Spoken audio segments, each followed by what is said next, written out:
अभी आपको बराह रास्त लिए चलेंगे। तर्जुमान सिंध हुकूमत मुर्तज़ा वहाब कराची में मीडिया से गुफ्तगू कर रहे हैं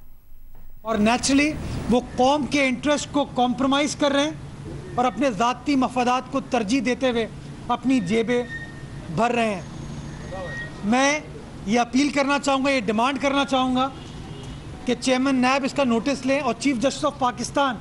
इस मामले का नोटिस लें, ताकि ये जो कॉन्फ्लिक्ट ऑफ इंटरेस्ट से भरपूर ये हुकूमत अवाम का इस्तेहसाल कर रही है, इसको रोका जा सके। दूसरा, मैं पुरजोर अपील करना चाहूँगा कि आइन के आर्टिकल 158 के मुताबिक, आर्टिकल 158 के मुताबिक जिस सूबे के अंदर गैस दरियाफ्त होती है उस सूबे की आवाम का पहला हक है उस गैस के ऊपर। बदकिस्मती से मुझे अफसोस के साथ ये कहना पड़ता है कि मौजूदा हुकूमत सिंध की आवाम को उसके हिस्से की, उसका आइनी हक जो गैस के ऊपर है वो गैस नहीं दे रही, जिसकी वजह से सिंध के बासियों को, सिंध के ताजरों को, सिंध के सनतकारों को, सिंध के मज़दूरों को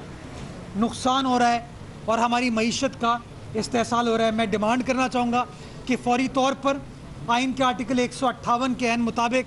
सिंध को उसके हिस्से की जो रिक्वायर्ड गैस है वो फौरी तौर पर वफाकी हुकूमत को प्रोवाइड करनी चाहिए। आखिर में मैं स्टील मिल के हवाले से बात करना चाहूँगा कि आपको याद होगा कि जब वोट लेने की बारी थी, जब अपोजिशन में बैठकर तकारीर करने की बारी थी, तो चाहे इमरान खान साहब हो, आरिफ अलवी साहब हो, असद उमर साहब हो, इन तमाम लोगों ने ये दावा किया था कि हम पाकिस्तान स्टील मिल को टर्न अराउंड करके देंगे 60 रोज़ के अंदर। इन्होंने वादा किया था कि हम स्टील मिल को बंद नहीं होने देंगे, और ये वादा किया था। और वादा करते वक्त असद उमर साहब ने कहा था कि रिकॉर्ड कर लो मेरी बात को ताकि अगर मैं इस बात पर यू टर्न लूँ तो आप मुझे शर्मिंदा कर सको। और वो वादा ये था कि मैं स्टील मिल के वर्कर्स के साथ खड़ा हूँगा, हुकूमत के साथ नहीं खड़ा हूँगा अगर आप लोगों को बेरोज़गार किया जाता है। वज़ीर आज़म पाकिस्तान ने, असद उमर साहब ने हुकूमत में आने के बाद फिर ये दावे किए कि हम इसको टर्न अराउंड कर देंगे। असद उमर साहब ने कहा कि हम कॉम्प्रिहेंसिव पैकेज, कॉम्प्रिहेंसिव प्लान लेके आ रहे हैं स्टील मिल को रिवाइव करने के लिए, रिवैम्प करने के लिए। बहैसियत वज़ीर भी ये वादा किया। फिर दूसरा वादा फिर क्या कि प्लान तैयार हो गया है और वो ईसीसी काबीना बहुत जल्द उसकी मंजूरी दे देगी। और आज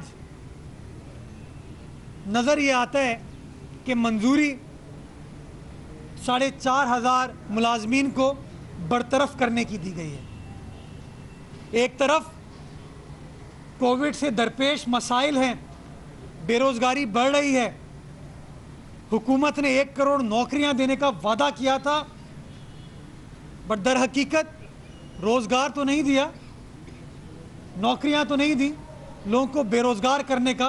प्रोसेस इन नालायक हुक्मरानों ने स्टार्ट किया। पाकिस्तान पीपल्स पार्टी और सिंध हुकूमत स्टील मिल मुलाजमीन के साथ खड़ी हुई है और मैं बावर कराना चाहूँगा कि स्टील मिल की तकरीबन 13,000 एकड़ की जो ज़मीन है, जिसके ऊपर वज़ीर आज़म के ATMs की नज़र है, PTI के ATMs की नज़र है, ये ज़मीन सिंध हुकूमत ने स्टील मिल स्टैब्लिश करने के लिए दी थी, स्टील मिल को चलाने के लिए दी थी। अगर ये लोग सोच रहे हैं कि इस फैसले की आड़ में इस ज़मीन को वो बेच देंगे, इस ज़मीन को किसी और को मुंतकिल कर देंगे, या इस ज़मीन को स्टील मिल के पर्पसेस के अलावा इस्तेमाल किया जाएगा, तो मैं ये बावर कराना चाहूँगा कि उनके इक़दाम की रोशनी में